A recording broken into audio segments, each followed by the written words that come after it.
How's it going, everybody, and welcome back to the channel. In today's video, we dive into a Boros burn deck. That is something I've kind of been seeing pop up here and there here on the ladder as I'm playing a lot more games on the ladder. And it's definitely an interesting concept as it is a little bit of some of your cards you would see in mono white, but we also splash in cards that we're trying to burn our opponent down in the process. Overall, pretty aggressive style deck, only capping off at 4 total mana. We play a bunch of creatures in the deck that benefit from, the day and night cycle in a way, and also just trying to overwhelm your opponent in that regard. With that being said, if we look at the deck overall, we first have 4 copies of Hopeful Initiate. With the training, it becomes more aggressive the later in the game. We can also remove 2 counters from 1 creature we control and destroy target artifact or enchantment for 3 mana. Yeah, Capenna, Faces of Kazan, and just battlefield deals 1 damage to each opponent and each planeswalker they control. So definitely not a bad little ping of damage on a planeswalker if that's something that is on the board. On the second chapter, we get to use the ability of whenever we cast our next creature spell this turn, it enters battlefield additional +1/+1 counter, and then we flip it over and we exile and we get the Etchant of Capenna, which is a 2/2 with haste, and creatures that would dealt damage this turn by a source you would control would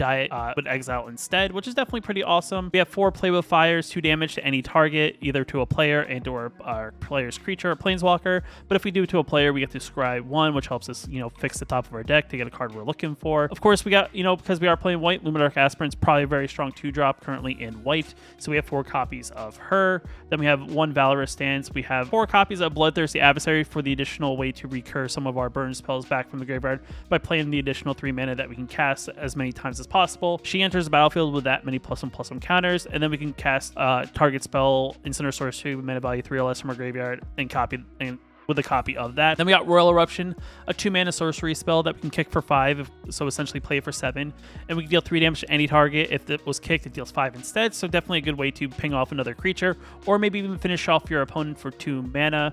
Then we got Brutal Cathar, because it is a great way to get creatures out of your way, especially being in a meta where creature decks are all over the place. Enters battlefield, exile target creature and opponent controls until that creature leaves the battlefield.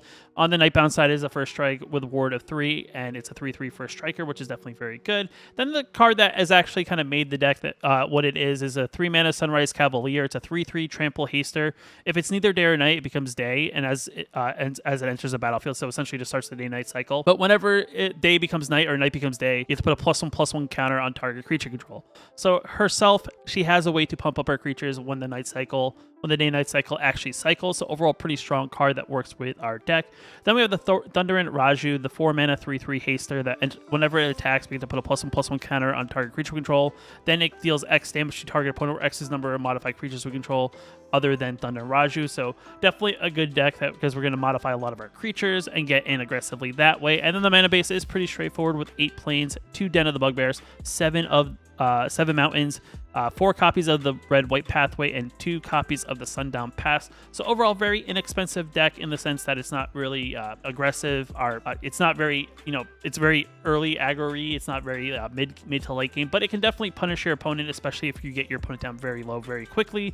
All you need is a couple burn spells from there, and you probably seal the game in that regard. But let's dive into some games, kind of see how we do with the deck and kind of see how it performs. All right, we're on the play. I think our hand's pretty decent. We just need another land, and we're pretty much good to go. Thundering Raju, we need 2 lands, but, we don't need to really worry about that just yet. But I think we play a Capenna and then go from there. And the benefit here is that we can actually have our Luminarch Aspirant come onto the battlefield next turn with additional +1/+1 counter, so then it's a 2/2 instead of a 3/3, or instead of a 1/1, which is definitely pretty good.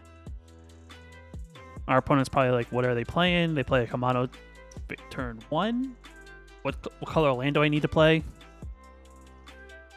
All right, so they decide to go against, having that come to the battlefield untap. We'll play our Luminarch Aspirant. We'll have it come in the battlefield as a 2/2, make that a 3/3, and that's actually pretty good, to say the least. And next turn, we can swing for possibly 6, which is definitely pretty big. I wonder what they're going to do to follow this up. Are we playing Angels? Are we playing Mono Whites? Are we playing against the mirror that they're also playing Boros Burn? Not really sure just yet with just the 1 white mana source. Ooh, excuse me. If we get another land drop, we could play something like a Sunrise Cavalier. Okay. Definitely good for us. Yeah, I mean, we missed the land drop, but we're still in a good position just because of how aggressive our turn 2 was. We'll put it here. We'll spread the wealth. And we'll swing for 6. I missed the land drop, but it's not a big deal. If we get a land, it's beneficial to us. Okay, they're playing some sort of...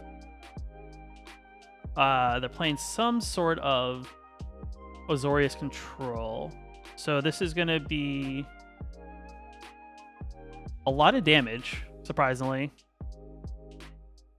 They're at 4. End turn. They have to board wipe. That's perfectly fine. We're going to follow that up with...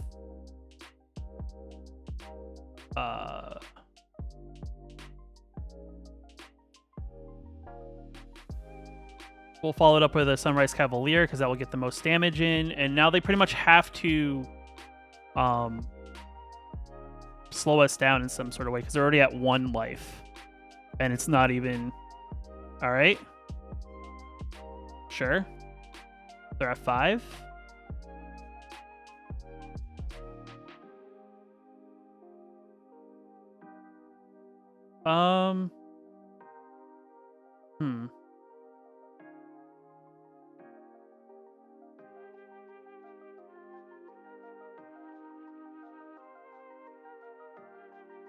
Swinging aggressively.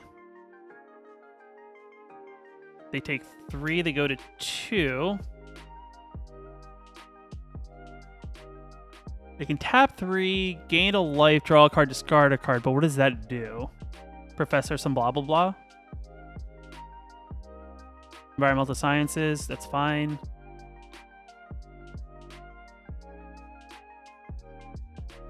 They're at 4.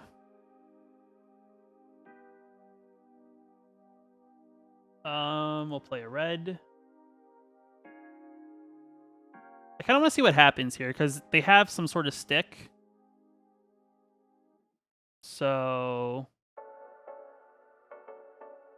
and that's why you always gotta double check.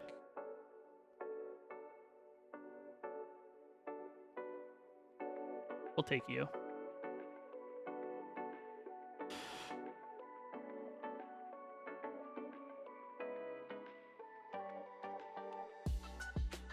Just gotta get through some damage at this point. Any point of damage will really help. That's fine. It's a card I haven't seen in a while.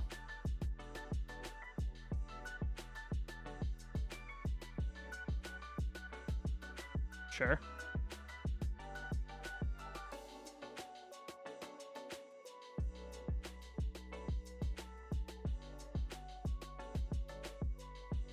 And I think it's a good game because I don't think they have counter for 1.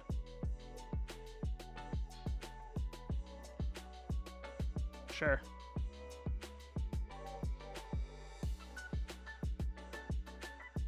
They had counter for 1. That's fine. They're at 1. A Raiju kind of helps us here. Fine. You can draw some cards.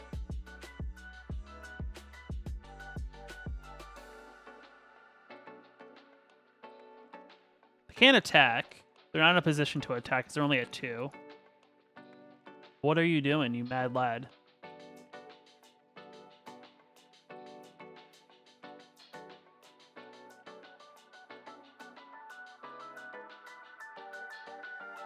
Why would you make that play?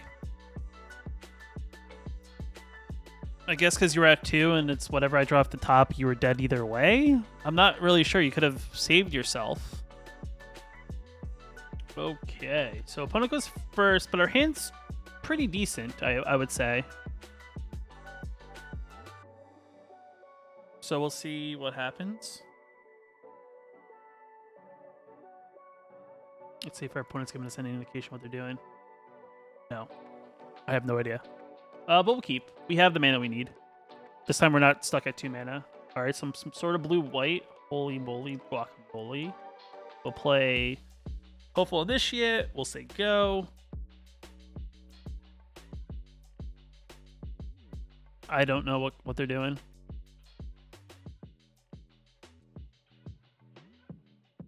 the black for in enchantments?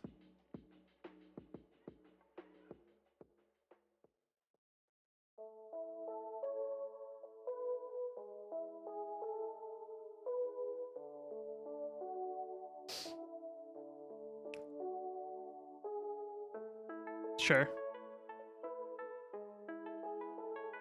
I'll take 2. I'll take 2.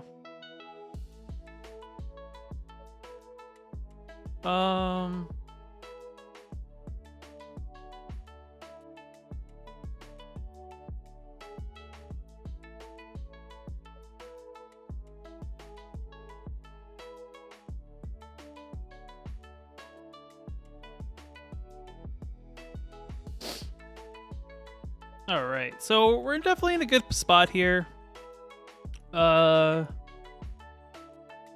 We can easily get rid of their creature because we just remove counters, which then just in theory gets rid of creatures.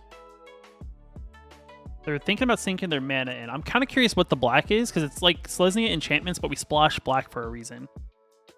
For a frog. What does this frog do? Whenever an enchantment spell you don't control. Oh. Okay.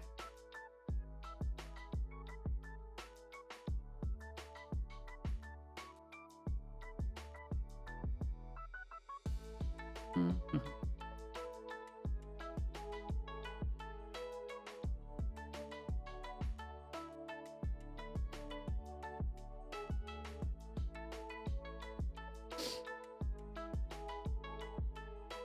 How do you want to block, sir? We're taking it all, is what we're doing. Taking it all.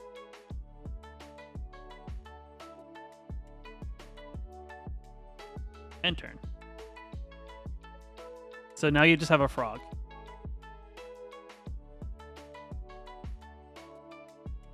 I actually have no idea what they were trying to do. The frog has a lot of words on it, and I'm not in the mood to read at the moment. Sure. We're creating frogs. Frog army.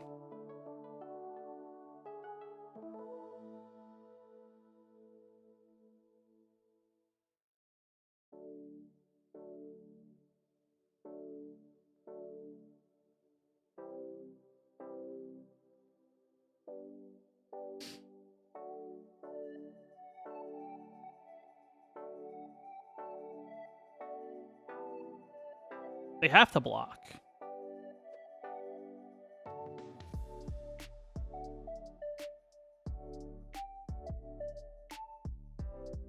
Frog squad.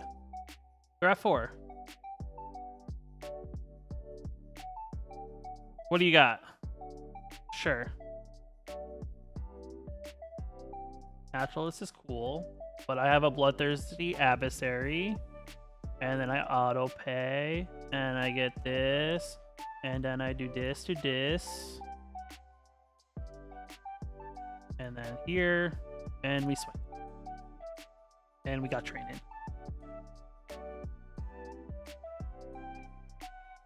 Still have no idea. I guess the toad is the only thing that we haven't realized why they played black.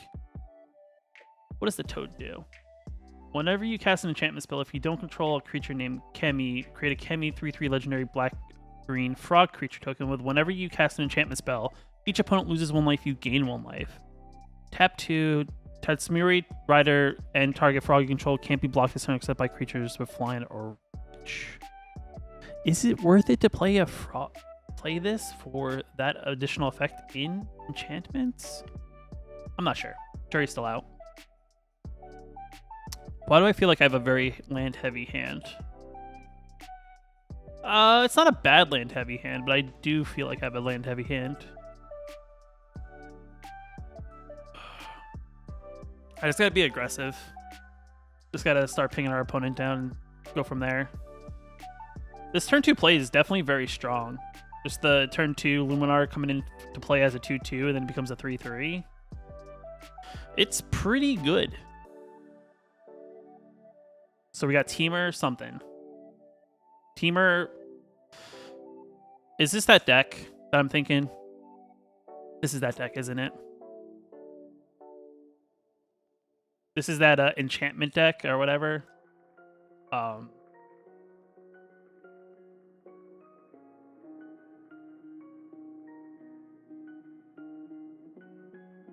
Sure.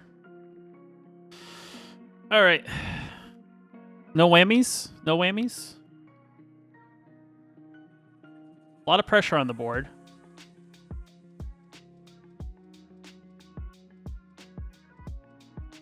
Oh my goodness. Oh. Do you have anything?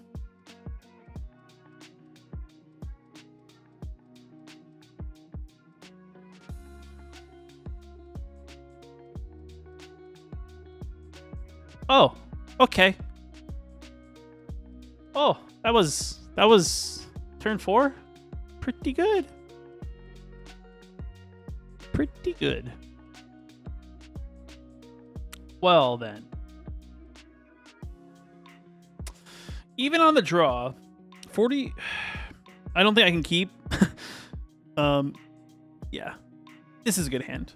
Crowd, what do you get rid of? It's all good. I guess the Adversary, since I don't have any spells and I just play nothing on turn 2. That's not very good. I didn't think that through. Probably should have kept the Adversary because it could have come out on turn 2. Okay, so this is going to be a challenge.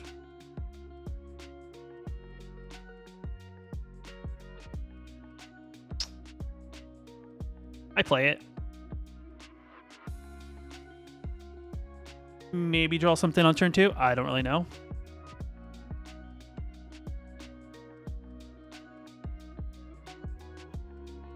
Playing against Anvil, so this is going to definitely be a tough matchup for us. Epicure, that's a card. That's a card you can draw, I've been told.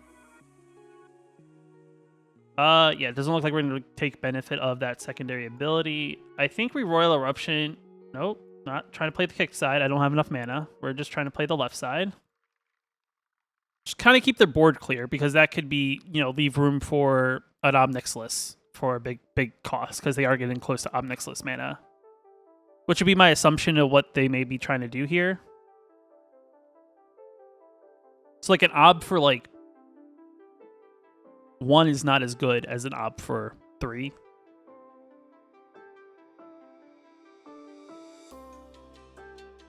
Sure. I have no blockers. I'm tapped out.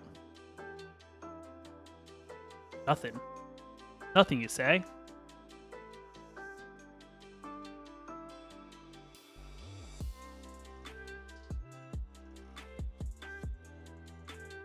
Well, if that's the case, then I will play my 3/3. That takes advantage of the night and day cycle.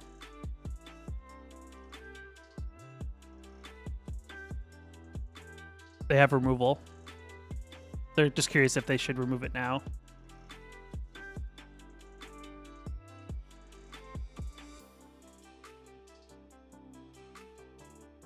Are we drawing? What are we doing here, my dude? Sure.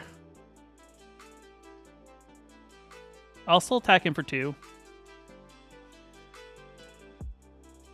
I guess we're drawing. We're going in. Sure. Digging a little deeper. Taking 2. Now we just start the day-night cycle, so that's always good for us. Yep. I think we Brutal Cathar this turn. And we eat their...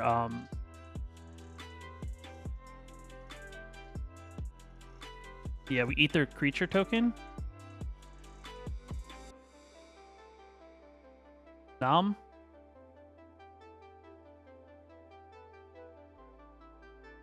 So if you're going to sacrifice it now, or it's just going to vanish.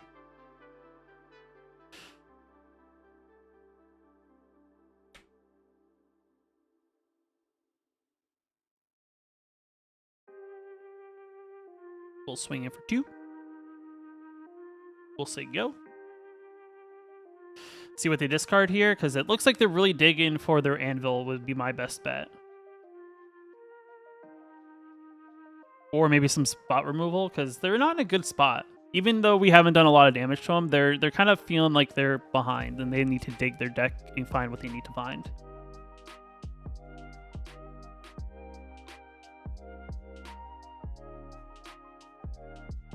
They didn't discard, so they have a good hand. Is it an Ob Decklist time? Like, what are we thinking here?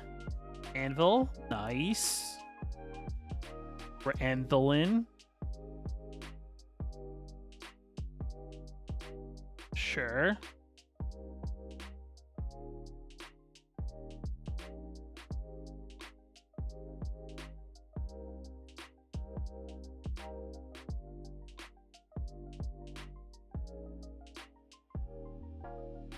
I think we do this to that. We get rid of their 2/2.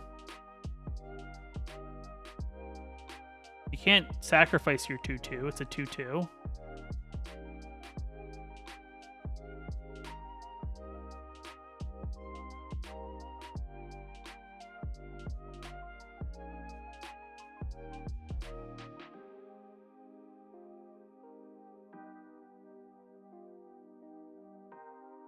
We'll swing in for 2. They're not going to block.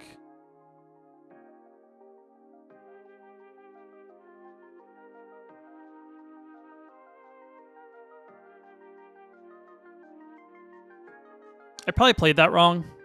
I probably should have played my Cavalier instead of my Hopeful Initiate.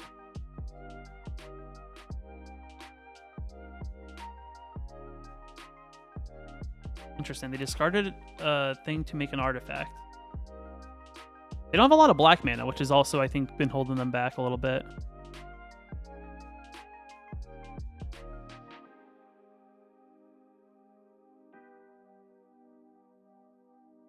We also don't have a lot of white mana here, so we're definitely both in like weird predicaments with our decks right now with the colors of mana that we currently have available to us. Sure. We're not behind either, which is pretty crazy to think. Like, they can produce like 2 tokens, but we have decent blockers. My assumption would be that you attack in, see if you can get me thinking that you have something. I mean, you don't have any sort of removal.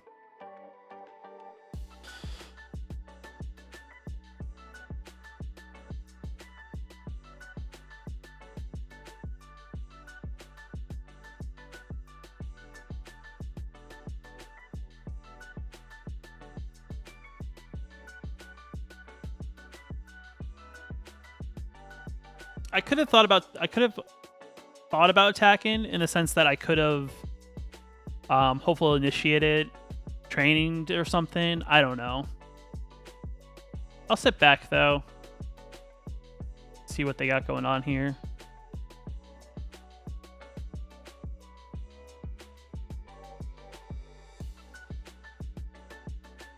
Trying to analyze like what the board has. I mean, I could have also let it flip from night to day, which I may do on my next turn because then it gets me to get some counters. Sure. They have a lot of Epicures. They've drawn a lot of Epicures.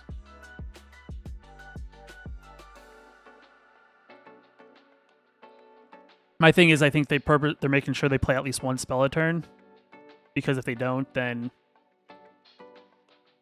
they're interesting. Interesting they went with that play. I think he would have. I feel like I would have made a copy, if anything, and sacrificed your copy.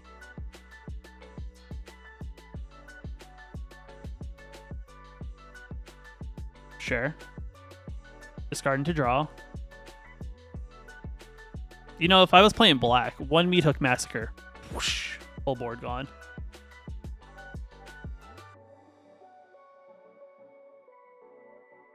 I'm surprised they're not taking advantage at the moment of their reflection. Sure, it's a Hopeful Initiate. Also interesting, I haven't seen the Virus Beetle in a Anvil deck in a minute. Well, now if I draw a land, I really can't play anything. Oh, can't play anything.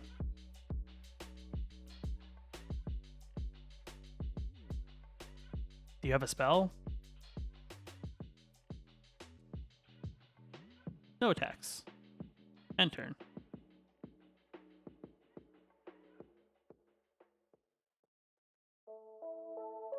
We'll spread the wealth. Spreading the wealth.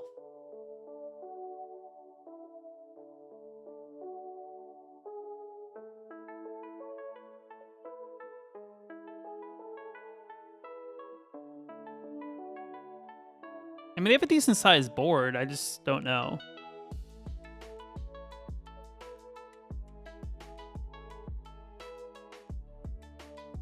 I feel like you attack in for 5. Get in at least for 1. I don't know. My assumption is they're going to sacrifice the virus beetle. I'm just trying to think of what they play here. I mean, it's not like they could play their own meat hook, but that wouldn't be worth it.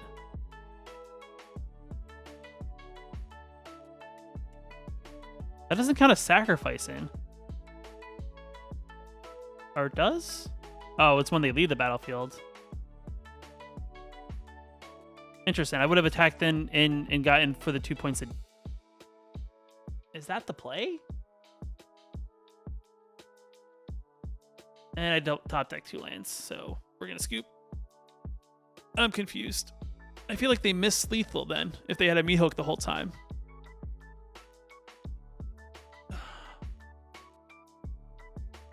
On the play, it's an okay hand. No turn 1, but you know we can get in for some damage on turn 2 and so on. Double Cathar is not bad. Our opponent's mulliganing, which is good. When we have a pretty good hand, you know, it's always good if they mulligan. Let's get the Den of the Bugbear out first, just because I don't want to forget. There's been a few times where I've forgotten that I have one of those in my hand and I don't play it. We're just gonna be aggressive.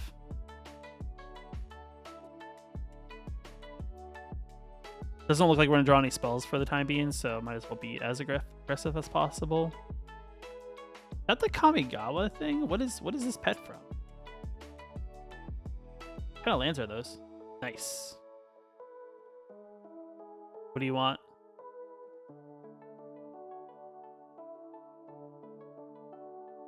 I'll just get back whatever you take. Sure. I always feel like that's a feels bad moment when they look and you just got double of something, and then it's like the something you can't sacrifice in response. I will take my Brutal Cathar back, please. Thank you. The one thing we got to watch out for here is a meat hook. This is definitely a matchup where they could have a meat hook, though they are a little far away from it.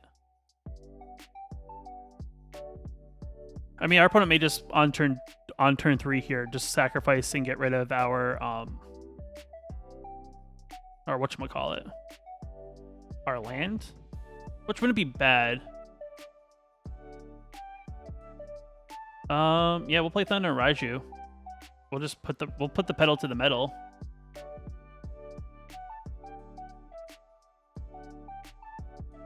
And we get hit for 9.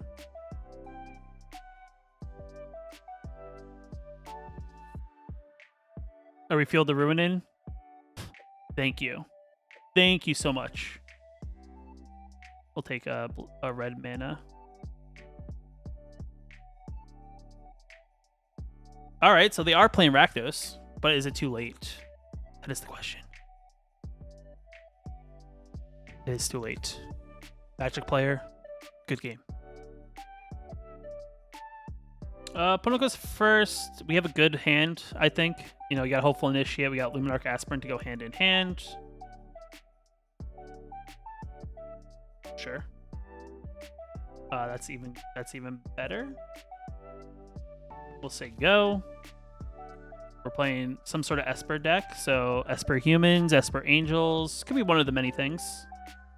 If it's Angels and they play their Giada, we have a removal. It's fine.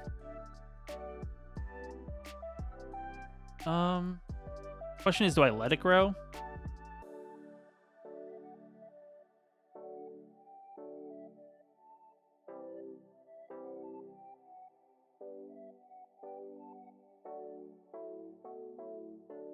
think we play 2 of these, and then we say go. I think getting rid of their aspirant's probably key there. Next turn we can play like an adversary. Not sure.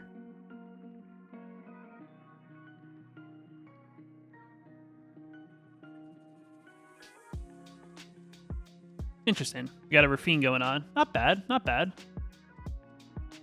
I appreciate a good Rafine.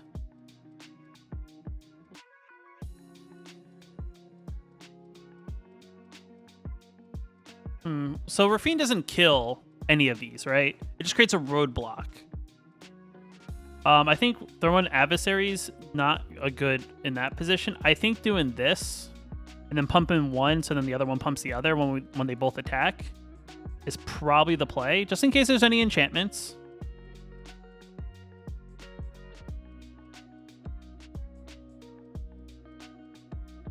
Rafine is going to be a little bit of a roadblock, though, because we don't have too much in the way of removal unless we somehow get to 7 mana and we can cast a Royal Eruption for 5.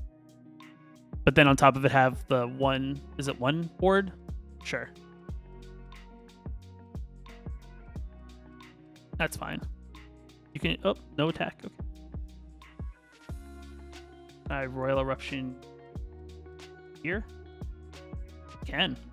Interesting.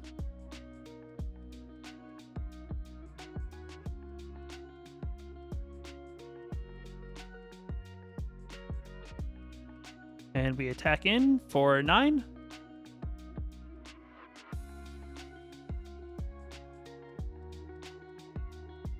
All right. We're in a good position. Good position. Could be lethal next turn. They can't attack in. What announcement's fine. I'm not worried. They're behind in this position. Right? Like...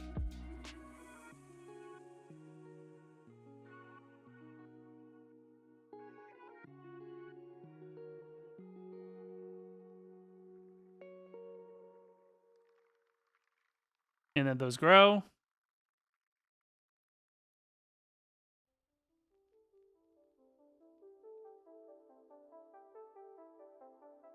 You take... I mean, if they have board wipe, they have board wipe. Good on them that they were that patient to board wipe. But we really just need to top deck anything, and it's... Sure. Gonna gain some life. Get a token. Good game. Yeah, good game.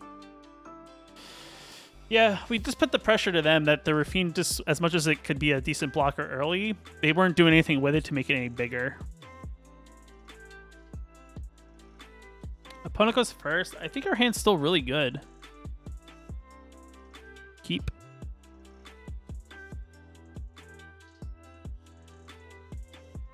All right, some sort of red. There's red in it. Let's see if we can out-red the red deck. All right, some sort of Izzet.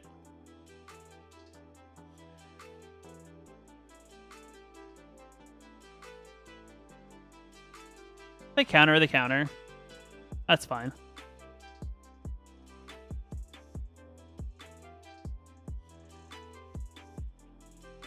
It's definitely a deck that's not going to play quick. So if we can kind of get a little bit more pressure on them this next turn, they're not going to have a mana open, possibly. I don't know. Yeah, it looks like they got a tap land, which is good for us. That means they're a little slow on their mana. And we play here. We swing in for 5. And now we got the pedal to the metal.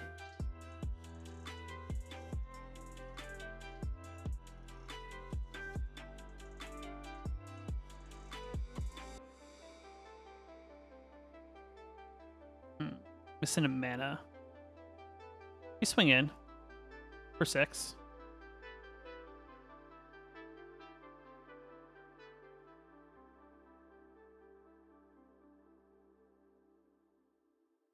You can counter.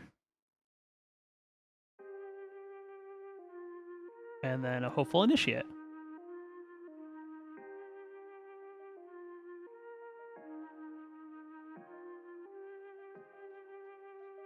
if I draw a land and they board wipe, right? Like if they have a burn down the house. To me, that seems like this is I'm digging for a burn down the house or I'm screwed kind of thing. Like a Thunder and Raiju next turn is also very good.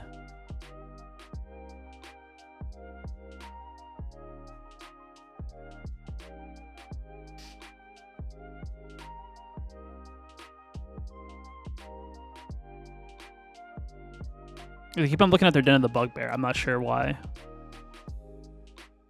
Yeah, so we're putting the pressure on the Izzet deck because I just saw a crab go into the graveyard.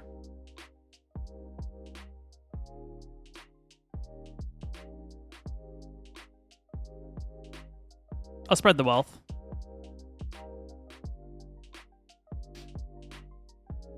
I mean, this has to be a burn in the house.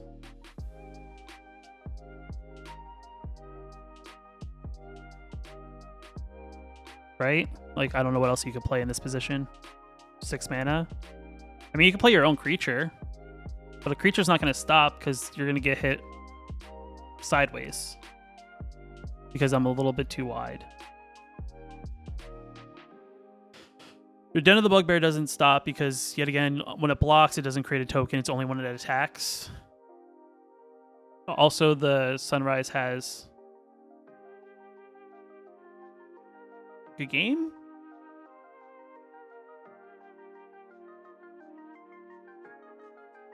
I'm unsure.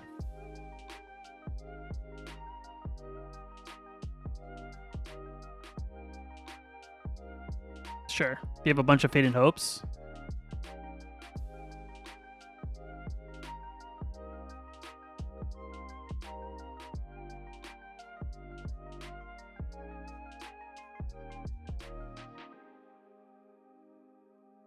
Sure. Okay. We're doing things.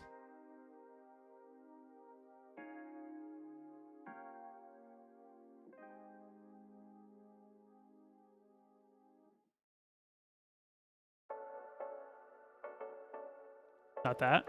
We'll ping. We will ping for a damage.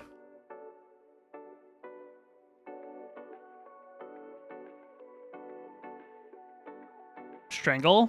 Okay, we're doing things.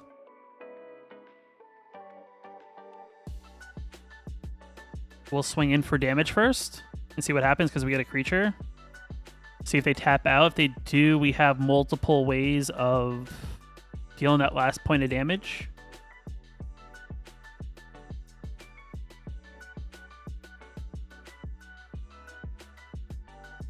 Opponent. You can block 1, but you still take 2 and go to 1.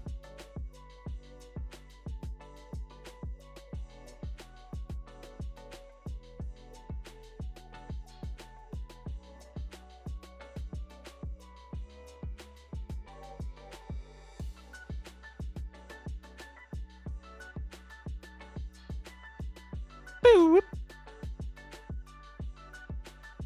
Had it the whole time. Opponent goes first, and this hand is terrible. I mean, it's not terrible. It's just we only have 1 land, and it's only white. And playing Hopeful Initiates, and that's it, is not very good. Keepable. I think Advis. Maybe a Kamano. As much as Kamano would be good, I think that's the better play. Just because this keeps us aggressive. Because we can turn 2 Bloodthirsty and then we charge up our Hopeful Initiate. Yeah, we just got to draw a land, though. That's the only thing. Land and will be good.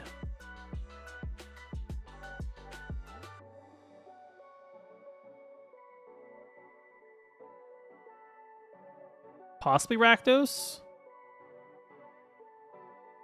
They're not doing much. They're pondering here, so I'm not sure what that means.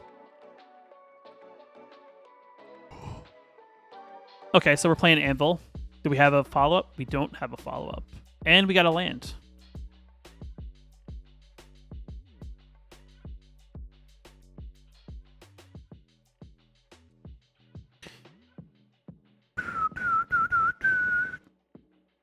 So I'm going to play the Brutal Cathar here and start the Nightbound Daybound cycle, because if they don't do anything, we're in a good spot. So I have 4 mana.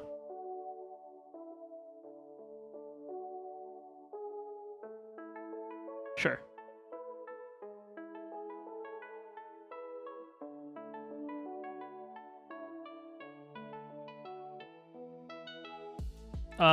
We Luminarch. Because they only meet hooked for...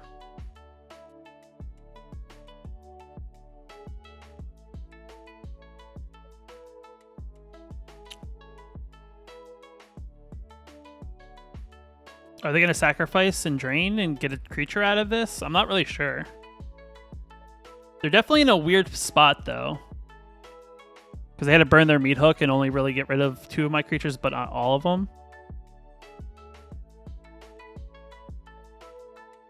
Sure. That is fine.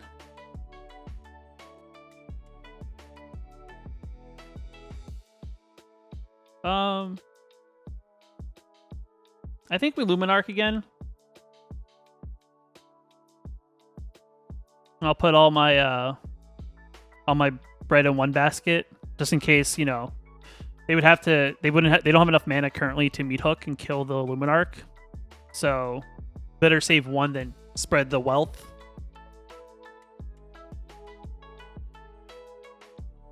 They got a land. Now they can kill both. They can kill both. Okay, Eye Twitch isn't. Sure.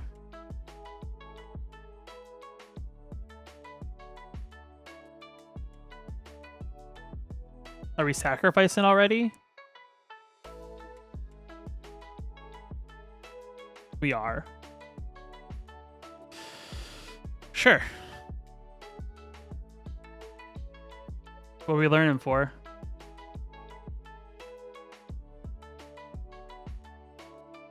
Necrotic Fumes is fine if you have creatures. I'm at 19. I can take 2.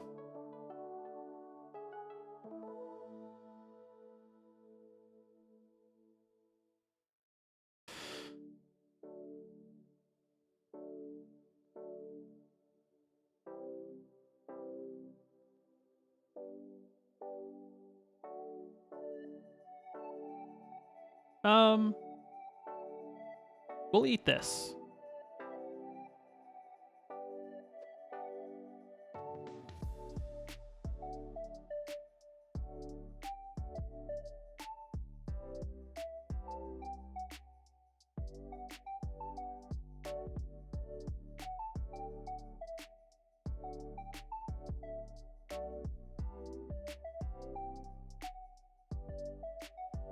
We'll kill your token. You can block 1, get a card, but that leaves you no creatures. Are you sure you want to make that block? And it still dies? Alright, you have the real one out. You don't get a second one now.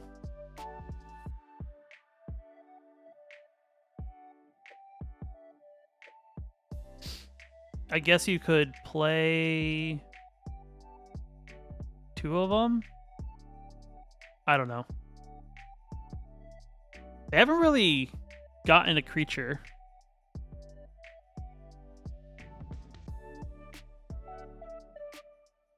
They haven't gotten their like Anvil stuff going. They're also playing cards that I don't know why you'd play in an Anvil deck, because you want as many artifacts as possible. Like, were you in that dire position that you needed to block last turn? I know you want the cards, and you can only play 1 of them until the end of your next turn. But was it that, like, dire? I'm going to decline because my hand is pretty good.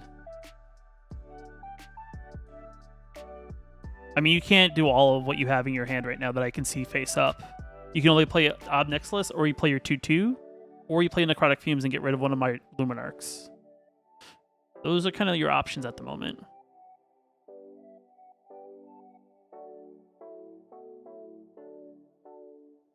You You have the mana to do... Sure. Replace your old one. I don't think that was a win at all. I'll take another 2. I'm not worried about a discard in my position. And everything I have is bigger than...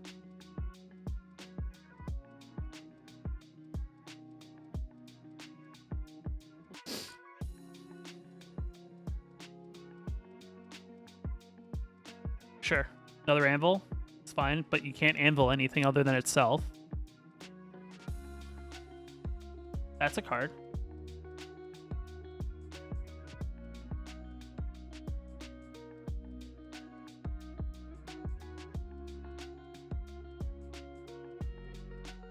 I played 0 times. Put one here, put one there. We'll go 2 here, and we'll go these 2 there.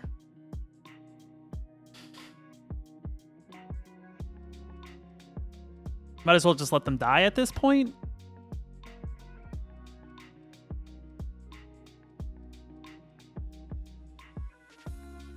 I'm not sure what our opponent's doing.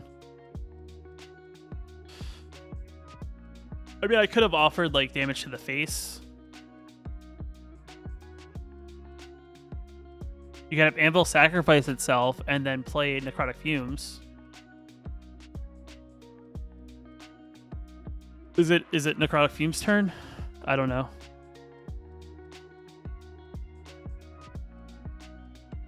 Like they're on the ropes at the moment. Because they can't do it all with just 2 cards in their hand, and they play 2 Obnixiluses. And we're just in on a Royal Eruption, so we're just waiting for our time that makes the most sense to use it. Okay, that's fine. Ooh, you can only kill one thing.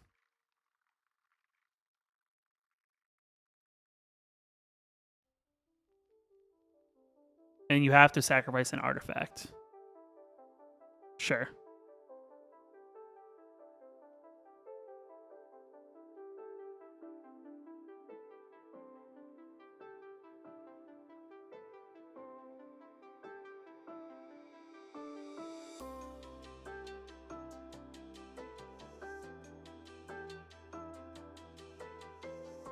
Ooh, that's big for us. That is a big card right there. Because it has trample. Oh, we'll put it there.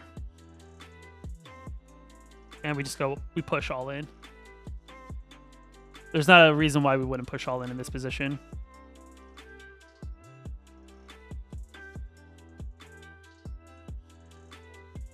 I guess they get 1 drain out of it and 1 ping to me, so they get 2 damage to the face in the process of all this, but they take a lot. And they didn't choose to sack, which is interesting. I lose 3. They get 2 cards off the top. Shambling Ghast is a card. I mean, they can attack in for 3. They go Ghast. Okay, Synthesizer. They're doing it. They're doing things. We're Ghasting. Are we Necrotic in here? I mean, you sacrifice to Anvil. You get a 1/1. Could they have won? I just realized. They may have been able to. I guess they're trying to decide what they want to do. Sure. It's exiled. I don't get pinged for 1. You only have a creature now. Oh no, opponent! Opponent, you sacrifice your experimental synthesizer and get a creature to block. That's the play.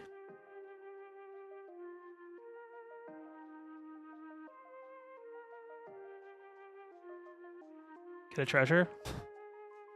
Lose life. Oh, they were so close. They were so close. If only they sacrificed. If only they sacrificed and had another creature on board, they would have been in a better position.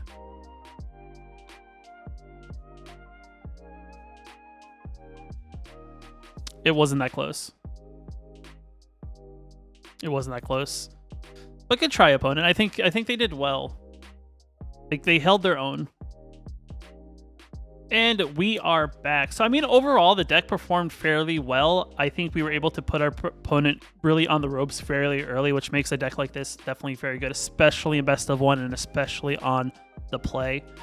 The one thing I will say is it's definitely pretty awesome to see a bunch of cards, especially some of them that I feel like are good on their own, and then also see a couple cards that I feel you haven't seen a bunch of in the current meta. You know, the deck, I think we had that one game against Rakdos, which was unfortunate, but you know, overall with the rest of the matchups we did fairly well. In the games I did on video, we went 7-1 with an 88 win percentage, which is definitely pretty awesome. We were 100% win rate on the draw, or on the play, and then 80% on the draw. So definitely sees the potency of a deck that's definitely aggressive. And I definitely think it's one of those decks you just want to push the aggression as early as possible, as quickly as possible, and just try to figure out the best lines of damage to your opponent's face.